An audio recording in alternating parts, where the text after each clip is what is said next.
Welcome to True Crime Garage. Wherever you are, whatever you're doing, thanks for listening. I'm your host, Nick, and with me as always is a man that's not going to be scared just because somebody's mind has jumped the tracks. Here is the captain. But I'm deathly afraid of clowns. It's good to be seen, and it's good to see you. Thanks for listening. Thanks for telling a friend.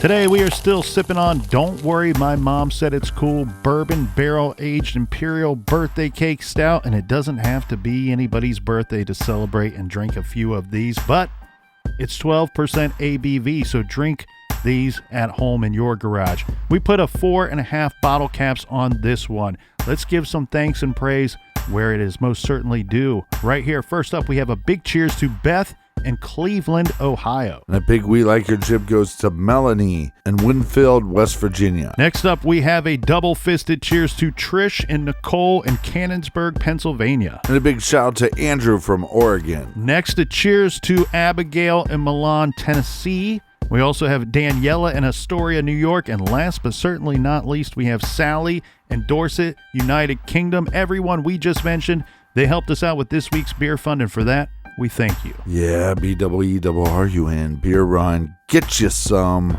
Thanks for listening. Thanks for telling a friend. Make sure you're subscribed, and make sure you tell your friends to subscribe. And that is enough of the business. All right, everybody, gather around, grab a chair, grab a beer. Let's talk some true crime.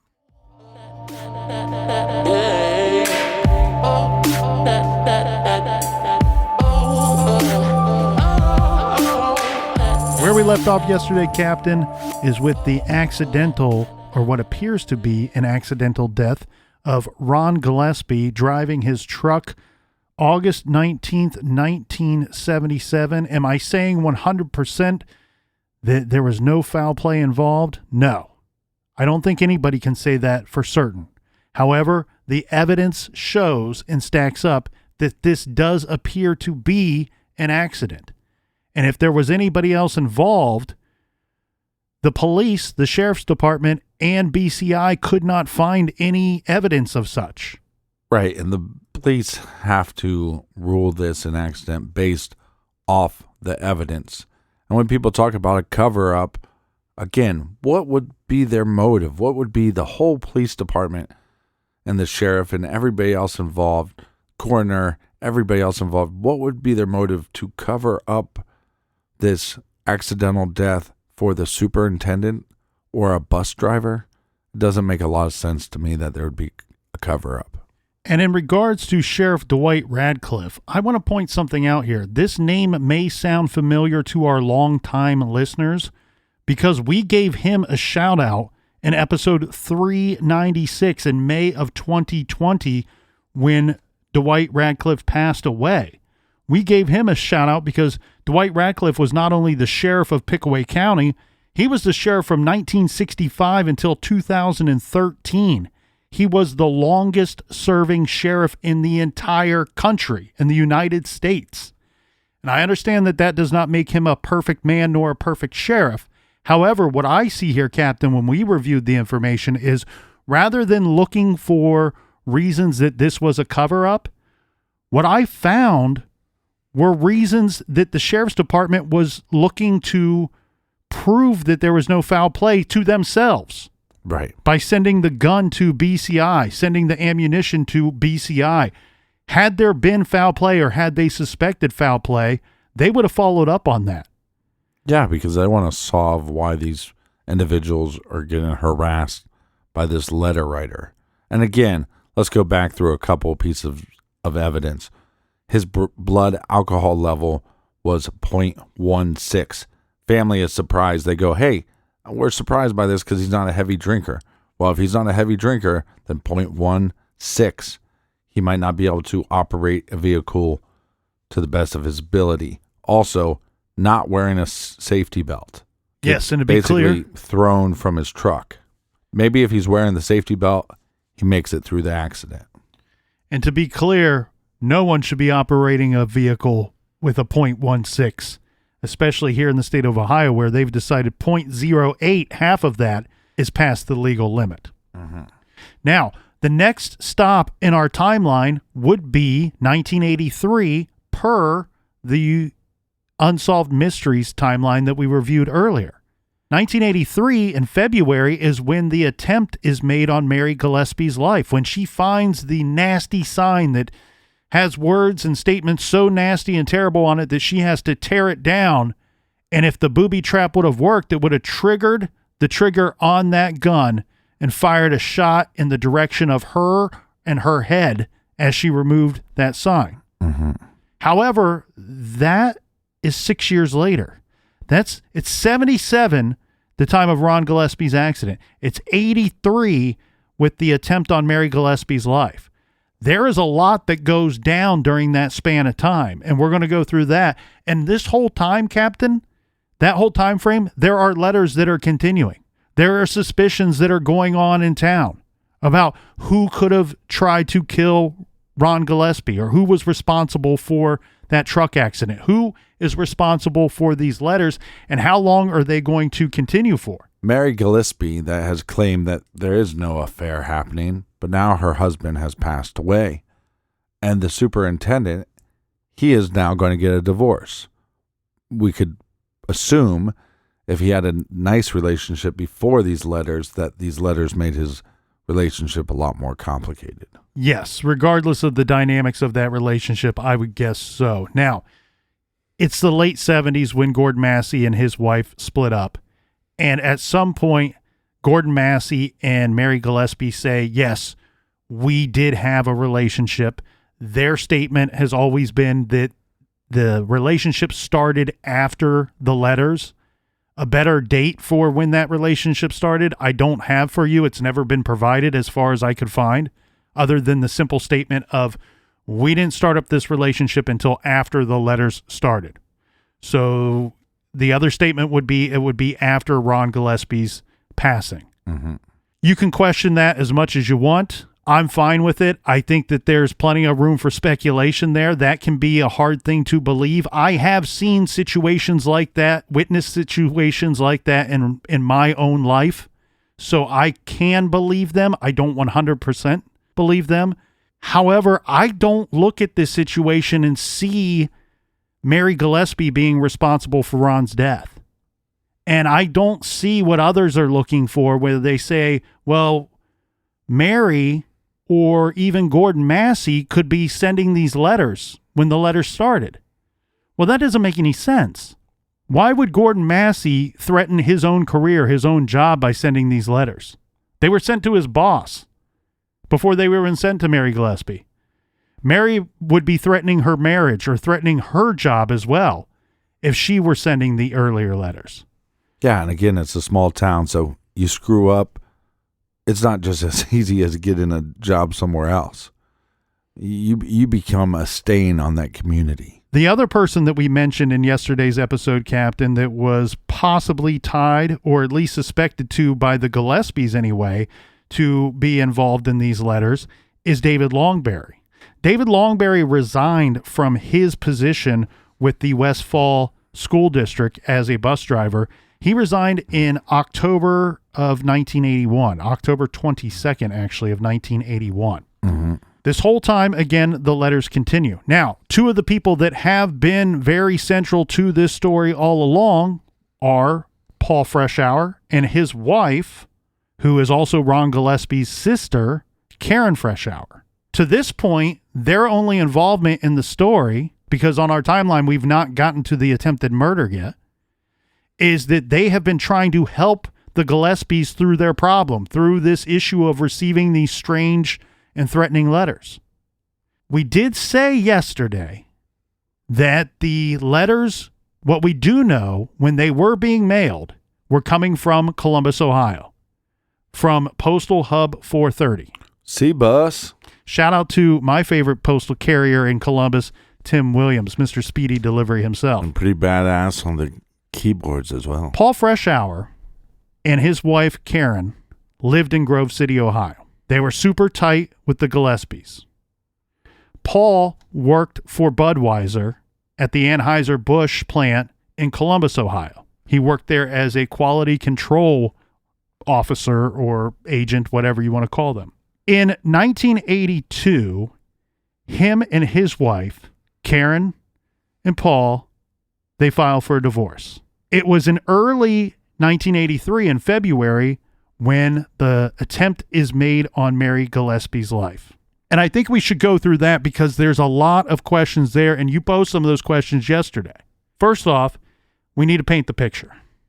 She's still driving her bus route at this point. Mary is. Correct. The sign that she discovers is at the end of the day. Okay, this is not on her morning route. This is in the afternoon. A description of this sign should be as such. It's a nasty sign that she sees, spots, and decides she's going to take it down. However, it's rigged to this booby trap, right? It's a very crude booby trap. She doesn't know that, though, at the time. Correct. That's exactly right. But what does it say anyways? I don't know what the sign says. So, yeah, I don't believe there's a sign until people tell me what it says. So until they tell me what it says, nasty sign, don't buy it. What do you mean? Don't buy that there was a sign. Or a booby trap? No, I believe there was a booby trap. I don't believe there was this horrible. I mean, supposedly there was a bunch of signs, and they were all on this street, but it wasn't a main street, right? No, this was a main street. This is actually not terribly far from the accident site of where Ron Gillespie was killed. Well, what street was it on? I don't have that in my notes. So, but you're also getting that there was more than one sign. There was the information I have states that there was one sign. See, what I heard was that there were signs on both sides of the street, multiple, a couple here and a couple there, like definitely trying to get her attention or anybody's attention that would go down that road. That could be the case. Then the issue then becomes for me, and I think other people will feel this way as well. If the booby trap was intended for Mary Gillespie, the more signs that you put up makes it a little dicey that it's going to hit its intended target. Mm-hmm. The information I have states that it was one sign in a very specific location that she would have passed through, and she would have seen this sign, and anybody driving in the area should have seen this sign as well. The way that it's described is that she sees this sign and that the crude booby trap was set up as such that if she pulled the sign out, or I guess anyone for that matter, pulled the sign to tear it down, it would pull on a string that would pull the trigger on this gun that is aimed at the person that would be tearing off the sign. However, she doesn't tear off the sign. It's attached to, like a post. She pulls the stake or post out of the ground and then sees the string that is tied to this other stake or post. Right. Takes that down as well. Now, on the second post, we have what's described as a box. Inside the box is where she finds the gun that has the booby trap. Now, there's a couple different versions of what happens after she takes this down. In every version, she takes both of these items and brings them back onto her bus. In some of the versions of the story, she then discovers that the gun was rigged up to shoot whoever would tear off the sign. Mm-hmm. In other versions, and I think this is where it comes into question where you brought up her own personal vehicle. The majority of the versions of this story is it's not discovered, the booby trap anyway, until she gets home and she's done with work.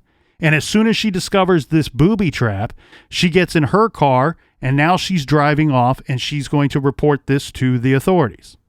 Well, I also think that maybe that's the reason why people think there was multiple signs was because, like you said, she had to take down 2 posts. Well, and there's some dramatizations of this story that do show multiple signs. Mm-hmm. I think the reason why they showed that is to increase the threat level. Some would say till midnight. Michael Scott, The Office. The other situation, too, is this was not the first day nor first time. In fact, in years, this has been going on for years where people were posting these nasty signs. Mm-hmm. And we mentioned yesterday, Ron would drive around looking for them. Which, see, when I used to teach guitar lessons, we would send a guy out at night once it got dark, and he would put, guitar lessons, call this number all around Circleville, because normally if people, if we put them out during the day, they were going to be taken during the day. But if we put them at night, at least the morning traffic would see them. Well, a lot of these signs had to do with her whatever relationship with Gordon Massey, which is not that big of a deal at this point. They're both not married. Mm-hmm. But it's one of those relationships. Oh, well, as you're together, you can keep rubbing it in their face. That the letter writer can keep rubbing that in their face. See, I told you, I was right from the beginning. Yeah, but that's not the issue. The issue is what is being posted is that there's some kind of relationship between Gordon Massey and Gillespie's daughter, who at this time would only be 13 years old. So Mary Gillespie is tearing these down not to save her own name nor Gordon Massey's name. She's doing it in defense of her own child. To me, it seems like this individual, if the letter writer is connected to whoever's putting out these signs, then their target all along has been the superintendent. It's difficult to say. I don't know how to answer that or respond to that statement with words. I don't think you're wrong. The problem becomes that there's so many people that this thing, let's just call it a thing because we don't know what it is. We don't know if it's multiple people. We don't know if it's one individual. Bigfoot. And if it's multiple people, we don't know if they know who the others are that are doing this terrible stuff. Right. It seems to be targeting a lot of people from what I can see. And yes, it does seem to be that this started with Gordon Massey, but I have some strong opinions on who I think the writer is. And I think we can address that once we get through the events of 1983, because the way that the story goes per Unsolved Mysteries and the local legend, and the story that's repeated over and over and over again for the most part to this day, is that they trace this gun back to Paul Freshhour. Paul says, yeah, that's my gun, but it was stolen from my residence. The issue then becomes, well, why didn't you report it stolen? Well, I didn't know it was stolen until now. Right. Okay, well, if that's a good defense, I know that this is not a homicide, that it was an attempted murder, but if a homicide was committed with my gun and a good defensible excuse is, well, it was stolen, but I never reported it stolen, and everybody just went along with it, then we all would use that excuse all the time. It's not believable. And then Dwight Radcliffe, the sheriff at the time, sits Paul down. Paul says, hey, I agreed to do this. And he shows me some of the letters in the envelopes that are coming from the Circleville Writer and says, you know what, try to mimic this. Try to write like this. Copy it. And then Sheriff Radcliffe uses this as further evidence that he was not just the person that owned the gun that belonged in the booby trap, but the writer. The letters in the envelopes coming from the Circleville Writer matched what was written on the sign of the set booby trap. Mm-hmm. And Paul could not be eliminated as that writer. In fact, Radcliffe takes it a step further and says that this is proof that he was the writer. So not only is he the attempted murderer, but he's also the Circleville Writer. Mm-hmm.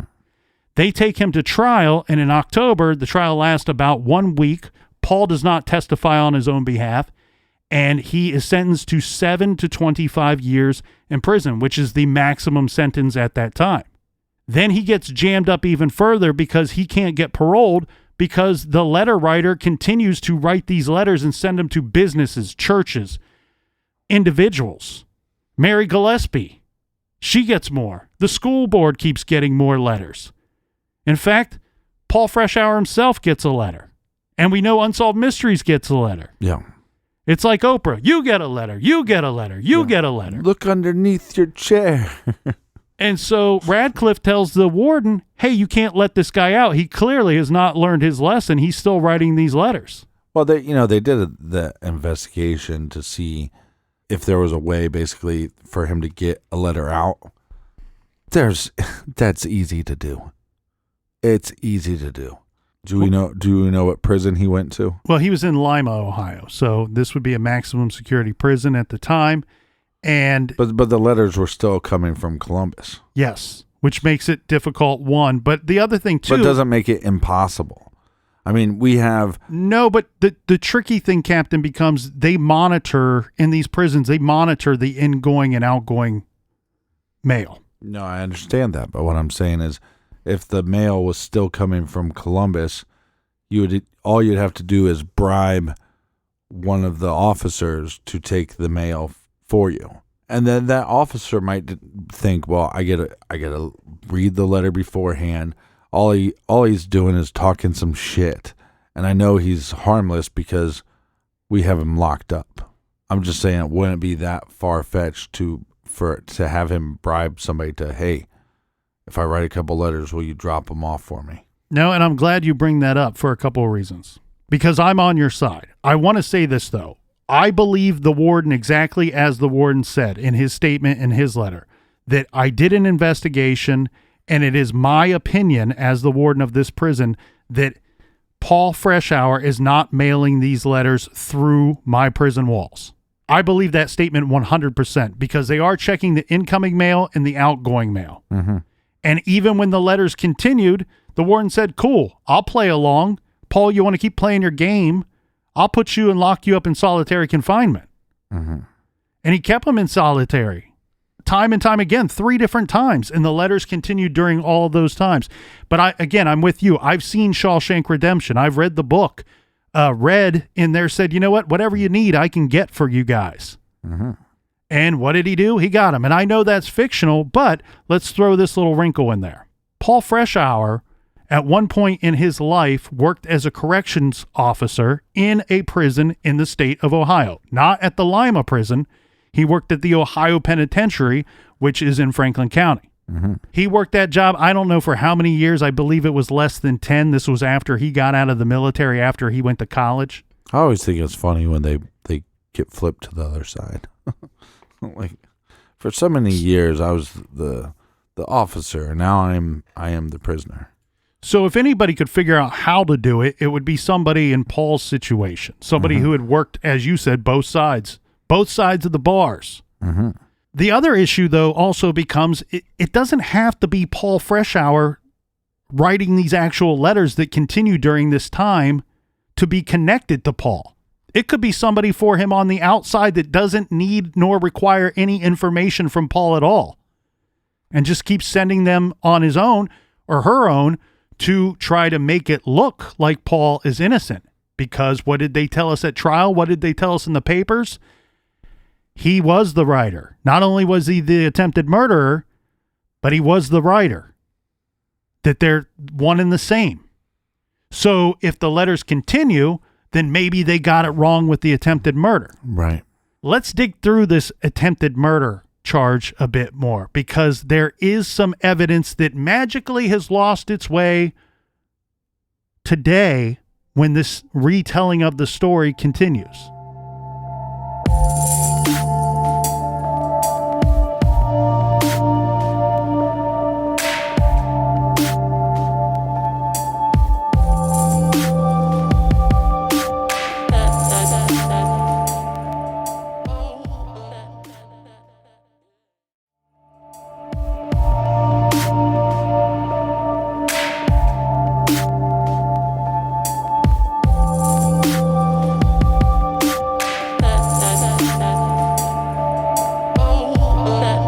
Back.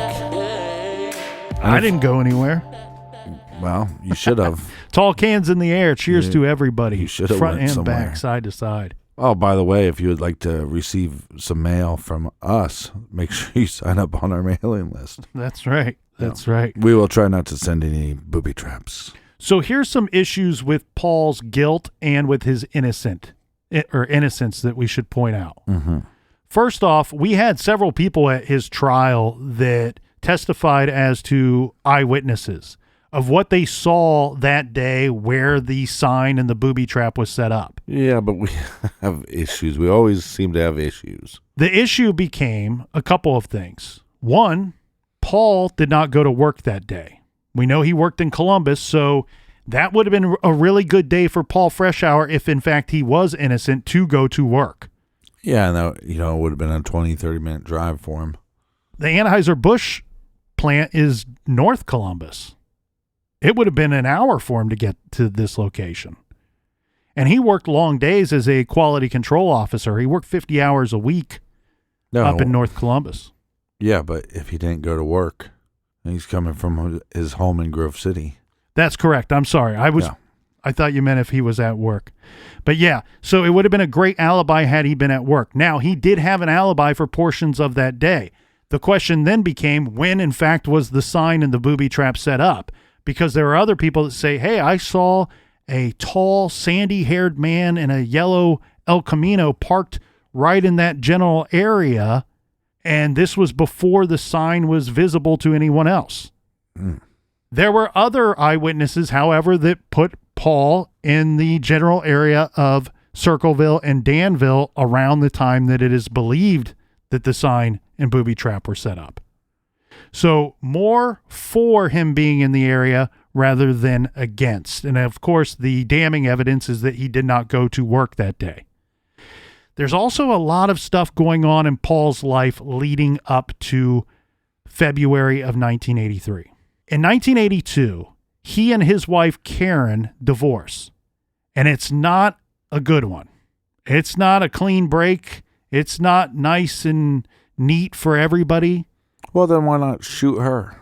One problem has always been for the case against Paul Freshhour as setting the booby trap, attempting to kill his one-time sister-in-law, is that he's this nice, quiet man. He would never do anything like this. However, at the divorce proceedings, it's presented at that trial, at that court case, Paul beat up his wife when he suspected that she was running around on him. And he beat her up pretty bad. And we know this because we have the police report. She has a black eye. She received several stitches. And this is not a he said, she said situation. Because in the court proceedings, his own attorney tells the court, it's okay. Paul never meant to do that. He lost control, but he's gone to counseling since. And he's gone because he is sorry for what he did. That's admitting that he was violent against his own wife. Yeah, piece of shit. They divorce in 1982. And at some point, Paul moves on. He has a girlfriend, which becomes his wife before February of 1983. Paul somehow, even with the violence, is awarded the children and the house during the divorce. And Karen goes to live in a trailer at the back of Mary Gillespie's property. There are signs that are being posted in Darbyville and Circleville leading up to the booby trap sign that are now making nasty statements about Karen Freshhour, saying that she's a lesbian and naming the woman that she is supposedly involved with, even though she has a boyfriend. Mm-hmm. And she goes on to you can have a boyfriend and a girlfriend at the same time. That's true. I mean, all of the stories we cover, you can have a husband or a wife and a boyfriend and girlfriend at the same time. I'm pointing part of this out, though, because there are a lot of people that believe that Karen Freshhour could have been the letter writer. Well, I mean, just because there's some nasty signs about her, it's like you got to take a couple for the team. My look, when I look at these letters, I mean, just going off, I want to know your opinion. To me, the writing seems a little feminine. Possibly. You're pointing out something that's good that we have not pointed out, that the letters are not identical. No. There's several different styles of writing in the handwritten letters. There's also some that are typed. Some are on postcards. Some are on these little weird looking tag things. Mm-hmm. Some are on signs, as we've pointed out. But yeah, it's like even though they're almost like creating their own different fonts. But even the one font where they're using like really boxy letters, it still looks like more likely that a female would have wrote that than a man. I don't think in my opinion, I can't apply gender to any of the writings. Well, that's because you're not an expert, okay? So once Right. you become an expert in junk science. I'm in a room full of experts. I happen to not be one of them. Mm-hmm. So the thing here, though, Captain, would you agree that... No. Would you agree that saying that Paul Freshhour was not the letter writer does not then make him innocent of the attempted murder charge. Yeah, but it's also, I mean, the reason why Karen makes sense is because she would have opportunity to get his gun. All they did was basically shave off like part of the number. But that would have to mean there'd be some reason why Mary Gillespie's sister wanted her dead. If, in fact, it was actually rigged up in a way that it would work. Right. You know, that's where this story gets really complicated. The case does get very complicated because there's about 8,000 different rabbit holes that you could go down. Mm-hmm. And the problem with this case is the people, again, I keep going back to who is central to this story. And it's the Freshhours, it's the Gillespies, it's Gordon Massey, and it's the school board where it all kind of starts. And the victims, if there are real victims, are Ron Gillespie, Mary Gillespie, and at this point, Karen Gillespie. You can say whatever you want to say about Karen Gillespie, and people can think whatever they want to think. I'm telling you, her husband beat her up. We know that to be a fact because we have a police report. It's presented in court proceedings, and through his own attorney, admits to it. Yeah, so what you're saying is Karen is telling us this Paul, right? Correct. Paul with the shitty mustache and the half mullet. He beat her up. So again, maybe she was the letter writer and it was just she was getting kicks, telling people, hey, you're not supposed to be doing this, you're doing this. Maybe she loved her sister but said, hey, you're doing wrong because I love my brother-in-law. He's a good guy and you're cheating on him. Bad for you, right? But then your husband beats you up. Maybe, and let's look. If it happened once. Beats her up in 1982. Right. The letters start in 76, early 77. I understand that. I know, I'm just pointing it out for all involved. Okay. Again, I'm not an expert. That's what I'm saying. I'm trying to keep up. When you get your certification on the wall, then we'll let you speak. Okay. Follow me on this, though. You pointed something out really interesting. Was this booby trap even going to work? It seemed like it would, hypothetically, right? But it didn't. What a great way to frame the son of a bitch that has beat you probably multiple times. You see what I'm saying? You're now you're out of the relationship. For all we know, he can't let it go. He might still be harassing her here and there.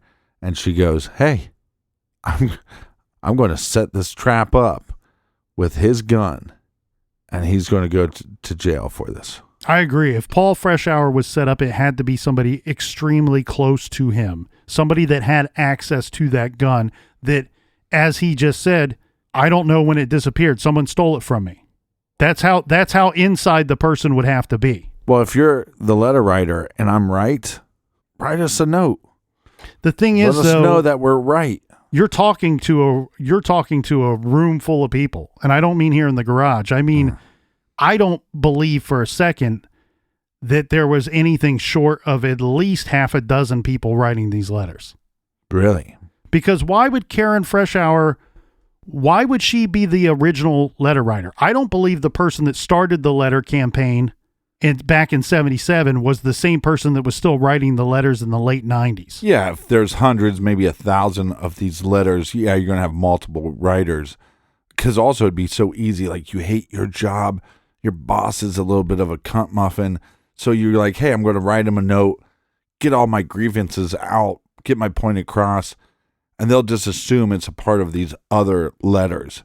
So I'm going to be covering myself up. Well, the issue for me becomes with Karen being the letter writer for the entire campaign.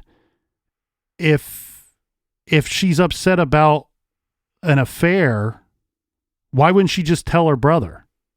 There's no point in mailing a letter to Gordon Massey. And take it a step further. Yeah, but if you start with that, hey, I know, hey, you stay away.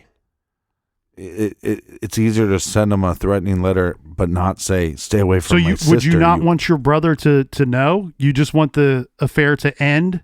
And maybe it's better he doesn't know? Yeah.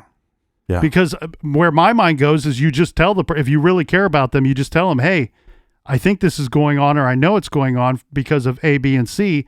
The other tricky thing too is somebody definitely had some kind of insider knowledge of the school buses, the high school, the superintendent, and the employees there. I don't know, unless she's being fed that information from Mary Gillespie, I don't know that Karen would know that information. Mm-hmm. And it's equally difficult to believe that Paul Freshhour would know that information. Where I think that Paul was the letter writer for a portion of this story, but I don't think that he was the letter writer when it first started. But that's what I'm saying, with so many letters, it really puts law enforcement or any armchair detective at a loss. I mean, you're going to be chasing your tail. We have businesses that we're written to. We're talking about 3 or 4 lines sent to them on basically a Post-it note, right? I think a lot of those are just random people that knew, hey, as long as I go up to Columbus and send it from Columbus, people are going to assume this shit's coming from the Circleville letter writer. Well, and in some cases, they're just simply placed in mailboxes. They weren't mailed at all. Right. The early letters were all coming from Columbus. Mm-hmm. The majority of the letters that were being sent and received while Paul was in prison are coming from Columbus, but not all 1,000 are actually mailed and through the system itself. Well, but the reason why you wouldn't tell your brother-in-law is that it's your brother. It's not your brother-in-law. If you're Karen. Yes. If you're Karen, then it's your brother. Is you're now taking guilt away and people that they're obviously, if they're having this affair, they have guilt because they're obviously not telling people. They don't know exactly what they want to do with their lives. They're kind of using their spouses as they continue to have this affair. And you're now just creating pain, where if you can get to your sister-in-law, if you can get to the other guy that's having the affair, and you can get one of them to see the light, that maybe the affair will just stop. He doesn't have to know about it. He doesn't have to be in pain about it. And they could just move forward. But you end up telling him anyway. Well, because nobody did anything. See what I'm saying? So you kind of gave them the chance and they didn't. And so you also can't know that Mary would open the letter addressed to her. You see what I mean? It gets very complicated very quickly when you try to assign a certain person to being the letter writer. No, yeah. No, and it works that way for every single person that you try to apply it to. Not just Karen. It works that way for Paul, for Mary, for Gordon, for a lot of other people involved. And I think the reason why it works out that way is A, the letter writer constantly contradicts themselves. The threat to Gordon Massey, hey, if you don't do this, I'm going to go to the school board, but then you don't give him time to do anything about it. You just go to the school board. Hey, if you don't come out with this affair, I'm going to go to the school board. Well, you've already gone to the school board. Mm-hmm. And then you tell the husband. But what's the husband supposed to do? He's supposed to end the affair. It seems to be the original letter writer was more concerned about ending the affair rather than actual consequences for any of these people. Well, and I actually think that, like I said, there's probably a lot of letters that we've never seen, that the public has never seen, because nobody came forward and said, hey, I got this letter talking about this affair I had with so-and-so, because they never came forward with that letter. And I think if we had all those early letters, we'd have a better idea of who was writing these. But again, the problem with this case is once you get all these letters out there, and like I said, if I think my boss is the biggest, douche in the world, right? I can write him a letter in this style and get away with it. And how many other people in that town decided, well, I can do the same thing? Now, take that same logic and go, in 82, I'm beat up by this little bitch of a man that thinks he can put his hands on women whenever he wants. And I'm tired of his shit. And maybe he's threatening her even afterwards and decides to set him up. It's not impossible. I find it difficult there again to believe that Karen would be the letter writer based off of the nasty things that were said about her on the signs. No. Did you not hear what I said?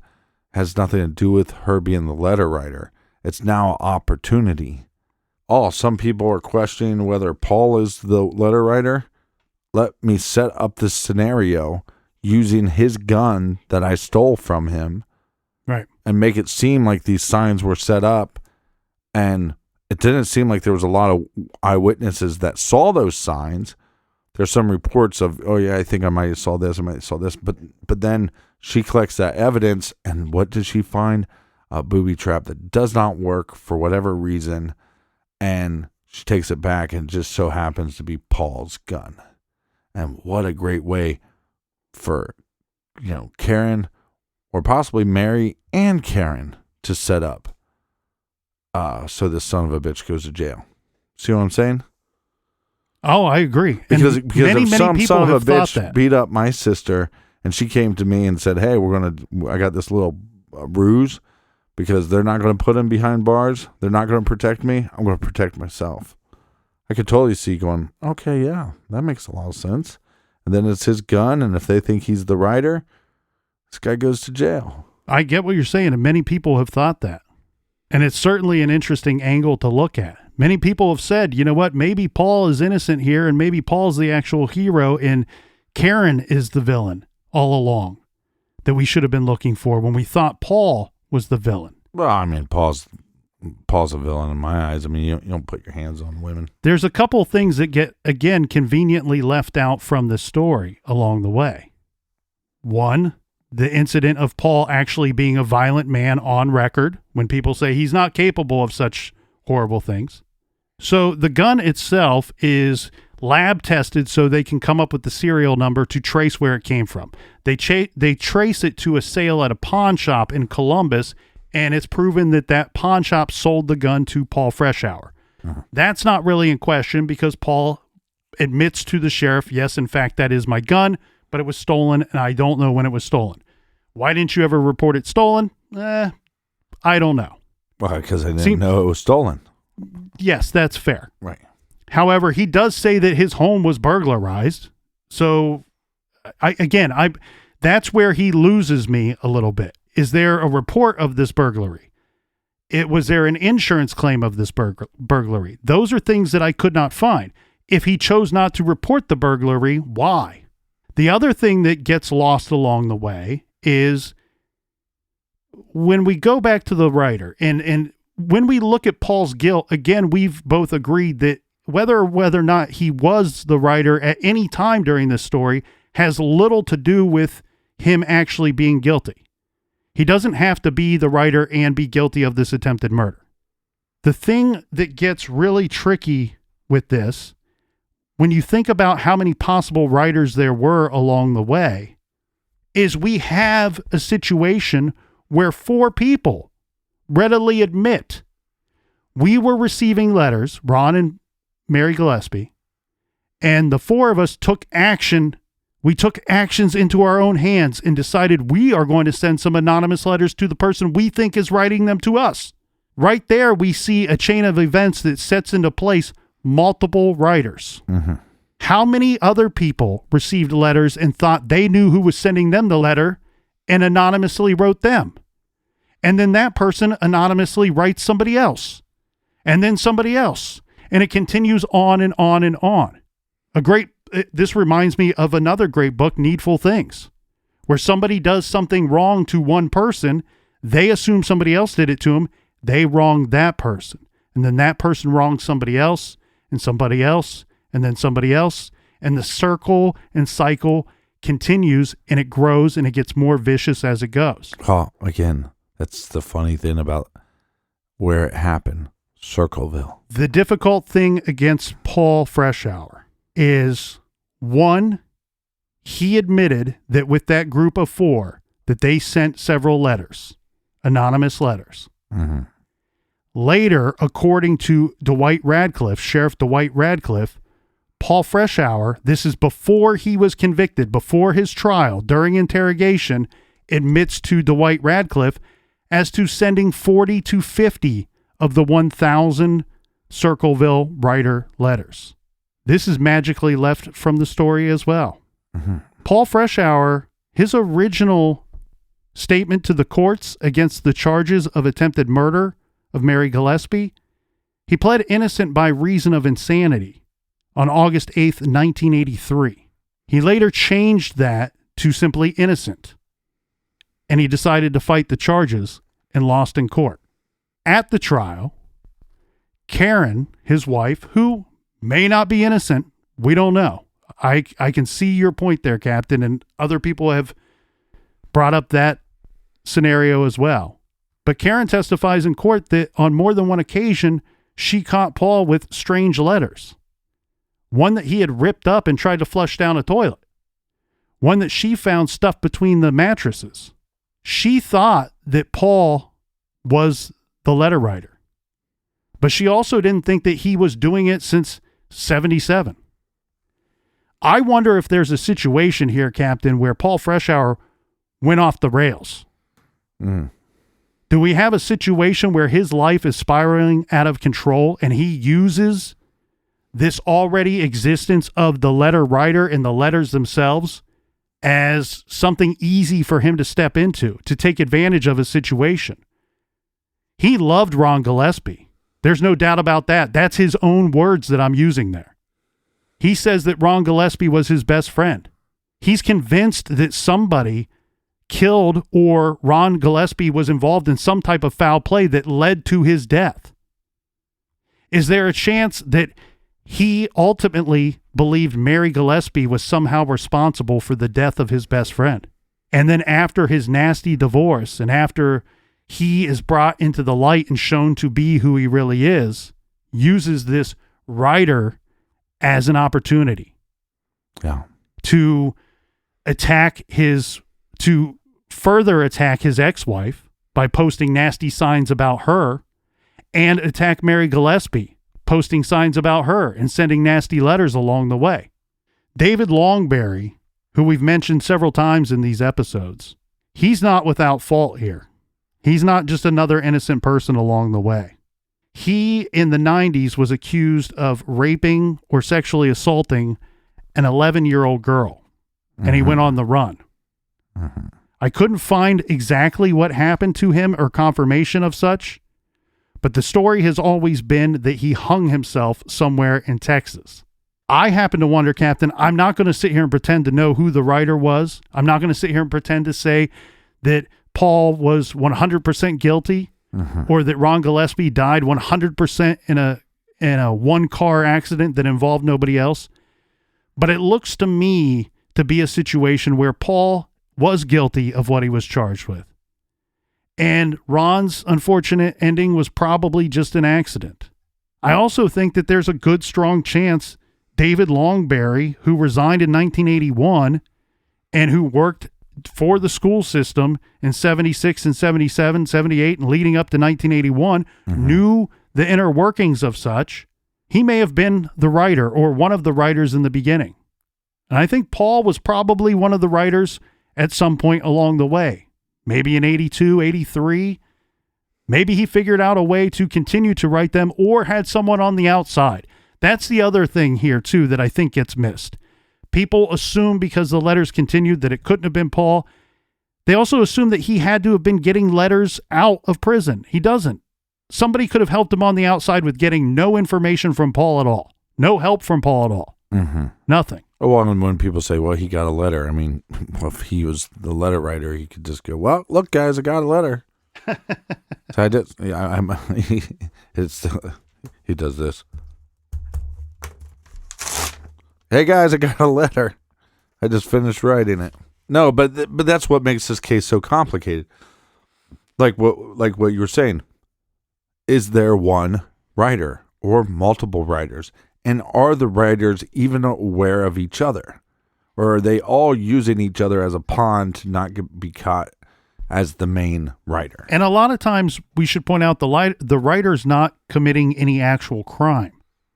Right. To send somebody a letter saying, hey, I know your secrets, that's not a crime. Sounds like a good time. You have this whole situation with this car accident. Was that caused or was it an accident? Was it? So that becomes a twist. And then you have this whole possible booby trap that was set up.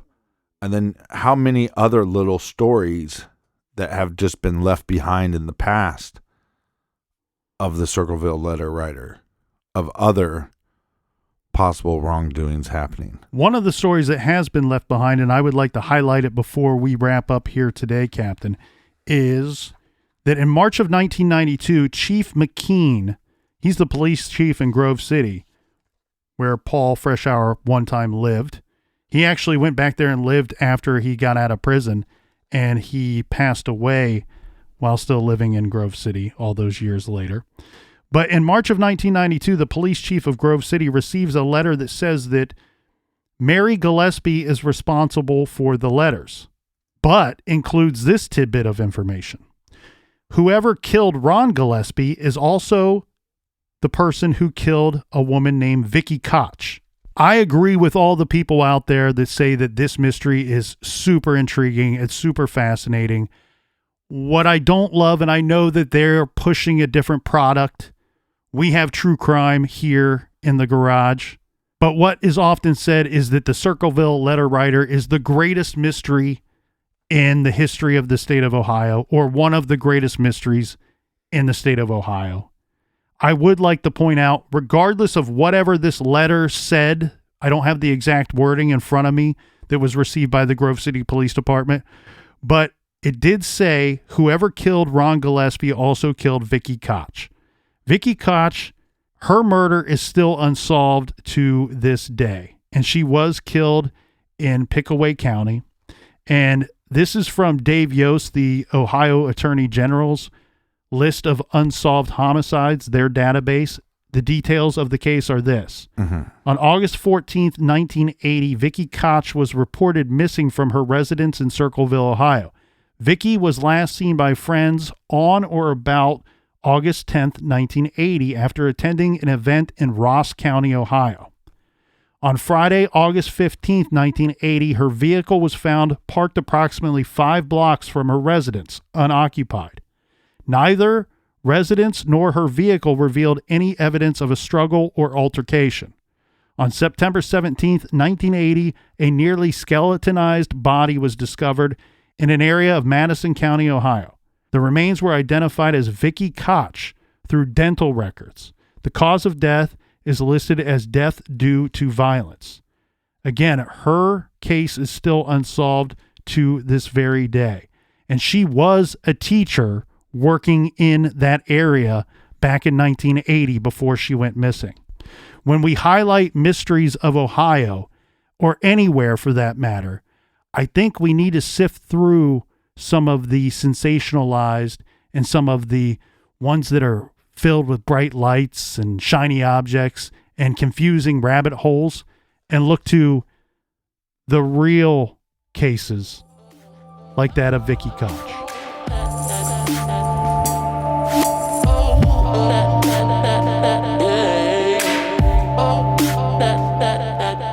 Thank you, our friends, for joining us again for another fascinating case. If you need more True Crime Garage in your earballs, check out our bonus show called Off the Record. That's on Stitcher Premium. Colonel, do we have any recommended reading for this week? This week we are recommending a great Ohio true crime book. It's titled Murder and Mayhem in Dayton and the Miami Valley. This features several different true crime stories from the Miami Valley area of Ohio, which has a rich but gruesome and bloody history. So, check out Murder and Mayhem in Dayton and the Miami Valley by up-and-coming true crime author Sarah Kushel. Find that great title and others on our recommended page at truecrimegarage.com. Much love to you guys. I'll see you here in the garage next week. And until then, be good, be kind, and don't litter.